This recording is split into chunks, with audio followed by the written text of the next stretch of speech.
ជាកិច្ចចាប់ផ្ដើមខ្ញុំបាទសូមថ្វាយបង្គំចំពោះព្រះធេរាគ្រប់ព្រះអង្គនិងសូមជម្រាបសួរចំពោះបងប្អូនខ្មែរជាទីគោរពរាប់អាននិងជាទីស្នេហាជាពិសេសសូមលំអរកាយដើម្បីអញ្ជើញបងប្អូនទាំងអស់មកចូលរួមក្នុងការជជែកដើម្បីដោះស្រាយបញ្ហាប្រទេសជាតិខ្មែរដែលគាំងស្ទះសប្តាហ៍ថ្ងៃនេះគឺជាពិសេសគឺសូមបញ្ជាក់ថាក្រោយពីការដែលយើងបានបោះឆ្នោតរួចប្រទេសកម្ពុជាយើងអស់រយៈពេល5ខែ6ខែរួចមកហើយគឺឃើញថាទៅមុខក៏មិនរួចទៅក្រោយក៏មិនរួចគឺនៅគាំងស្ទះធ្វើដំណើរមិនបានប្រក្រតីដូច្នេះយើងមិនដឹងជាសង្ឃឹមលើអ្វីរាល់ថ្ងៃប្រជាជនប្រជាជាតិកម្មករកម្មការិនីបានត្រូវពួកចោរអន្តរថ័យពួកជិះជាន់គៀបសង្កត់បំបិទសិទ្ធិសេរីភាពមានការសម្លាប់ដោយគ្រាន់តែធ្វើការទាមទារនៅសិទ្ធិរស់នៅនិងទាមទារនៅប្រាក់ខែចំនួន$160ក្នុងមួយខែដើម្បីចិញ្ចឹមជីវិតរស់នៅឲ្យបានត្រឹមត្រូវដូចជាជនជាតិដទៃបែរជាត្រូវគេវាយប្រហារស្លាប់ចោលប្រពន្ធចោលកូនដូច្នេះខ្ញុំបាទជាជនជាតិខ្មែរមួយរូបឃើញភាពអយុត្តិធម៌ហើយស្រឡាញ់ទឹកដីស្រឡាញ់ជាតិពិតមែនតែខ្ញុំនៅក្រៅប្រទេសប៉ុន្តែក៏ខ្ញុំមិនអាចបិទភ្នែកឲ្យពួកជនដែលគ្មានសិលធម៌គ្មានពូជគ្មានចិត្តអាណិតអាសូរចំពោះមនុស្សជាតិដូច្នេះខ្ញុំសូមប្រកាសចំពោះបងប្អូនដែលជាអ្នកស្នេហាជាតិទាំងអស់សូមអញ្ជើញមកចូលរួមប្រជុំដោះស្រាយពីបញ្ហាជាតិខ្មែរបងប្អូនដឹងហើយថាសហរដ្ឋអាមេរិកនិងអឺរ៉ុបគេបានតម្រូវឲ្យមានការអង្កេតឡើងវិញពីភាពមិនប្រក្រតីក្នុងការបោះឆ្នោតចាប់ពីថ្ងៃទី28កក្កដា2013មកពោលគឺគេគាំទ្រប្រជាជាតិខ្មែរដូច្នេះសប្តាហ៍ថ្ងៃនេះយើងមើលឃើញថាគណៈបកកំពុងតែជន់ឈ្លីឆន្ទៈរបស់ប្រជាជាតិខ្មែរដែលសុំឲ្យចិនធ្វើជាអាញាកដាលដើម្បីស្រាយភាពជាប់កាំងស្ទះរបស់នយោបាយដូច្នេះគឺវាឃើញថាមើលទៅឃើញថាមើលងាយនឹងជន់ឈ្លីនឹងក្បត់នឹងឆន្ទៈរបស់ប្រជាជាតិខ្មែរជាពិសេសទៅទៀតណាប្រជាជាតិខ្មែរតើអាចជឿចិត្តជឿទៅលើស្ថាប័ននយោបាយសពថ្ងៃនេះបានទៀតទេដូច្នេះហ៊ុនសែនគេបានប្រកាសថាគេមិនចុះចេញទេពីតំណែងក្នុងអាណត្តិទី5នេះដោយគេអះអាងថាប្រជាពលរដ្ឋខ្មែរនឹងបោះឆ្នោតឲ្យទៅគេហើយស្ដេចនោះតែងតាំងឲ្យគេធ្វើជានាយករដ្ឋមន្ត្រីទៀតដូច្នេះក្រមប្រឹក្សាអន្តរកាលមានភាពចាំបាច់ណាស់បានកើតជាបន្លករួចមកហើយនៅថ្ងៃទី1មករាឆ្នាំ2019នៅទីក្រុងប៉ារីសដោយមានការជ្រុំជ្រែងពីបដិវត្តការឈប់ផងនិងសមាគមនានាជាពិសេសគឺសមាគមទេពនិមិត្តដែលខ្ញុំបាទគឺជានាយកប្រធាននិងមានអ្នកស្នេហាជាតិនានាផ្សេងទៀតដើម្បីដឹកនាំការរំដោះជាតិខ្មែរពីយួនរំដោះរំលំរបបផ្ដាច់ការហ៊ុនសែននិងអនុវត្តលទ្ធិប្រជាធិបតេយ្យឲ្យស្របទៅតាមកិច្ចព្រមព្រៀងប៉ារីសថ្ងៃ$23ឆ្នាំ1991ដែលសពថ្ងៃប្រទេសខ្មែរមានរដ្ឋាភិបាលចោលសភាក៏ចោលនិងនាយករដ្ឋមន្ត្រីក៏ចោលទៀតដូច្នេះតើខ្មែរត្រូវទុកហ៊ុនសែនចោលក្បត់ជាតិឲ្យដឹកនាំប្រទេសតទៅទៀតឬក៏យ៉ាងណាដើម្បីឲ្យបងប្អូនបានជៀបច្បាស់ខ្ញុំសូមអញ្ជើញបងប្អូនអ្នកស្នេហាជាតិខ្មែរពិតមកចូលរួមជជែកគ្នាដើម្បីធ្វើការវិភាគគ្នា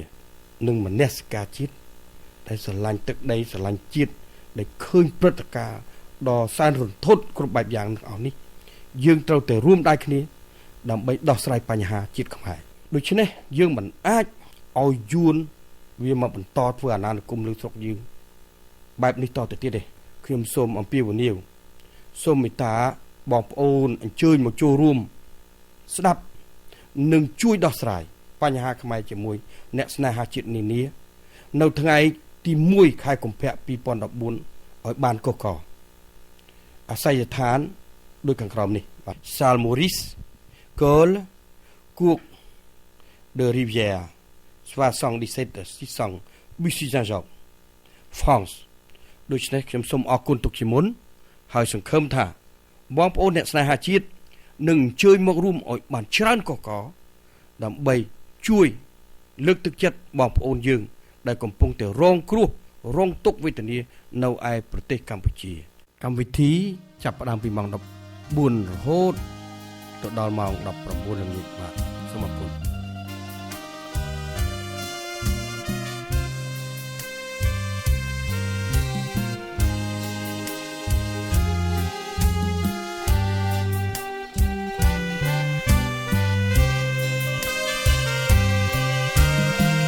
យើងជាកម្មករទៀមទាប្រាក់ខែ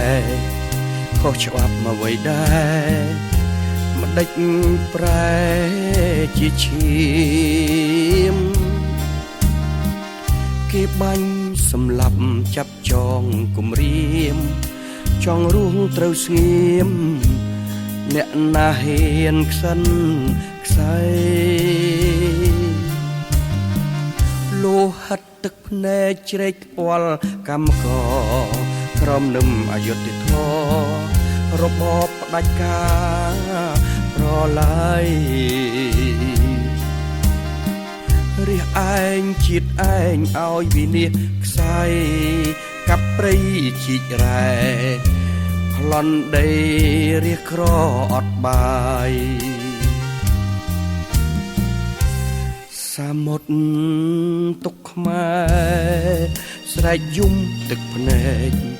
លិចលងបឹងព្រែកជ្រែកលើធរណី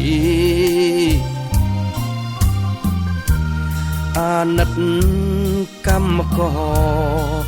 បាត់បង់ជីវីបែកឈាមហូរឆ្អាបស្រោចលើផែនដីក្នុងនាមកូនខ្មែររស់នៅក្រៅស្រុកសូមចូលរួមសុខរួមទុកបងប្អូនកម្មករបញ្ញាតស៊ូលុះបានជ័យយារួមមានសុខាទៅហៅថាសុភមង្គល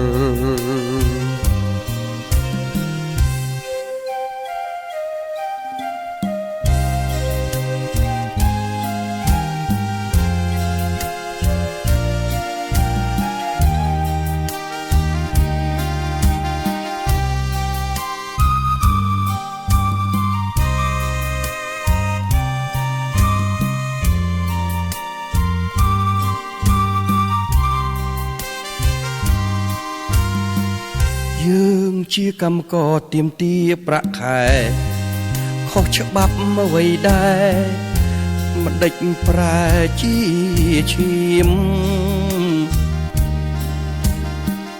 គេបាញ់សម្លាប់ចងចាប់គំរាមចង់រួងត្រូវស្ងៀមអ្នកណាហ៊ាន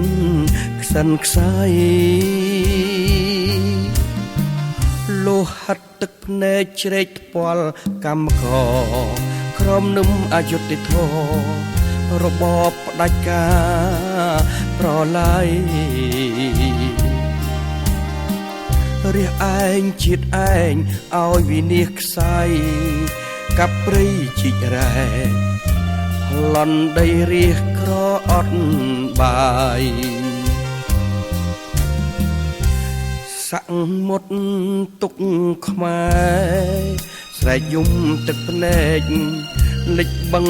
លិចព្រែកលិចភ្នំលិចដីអាណិតកម្មករ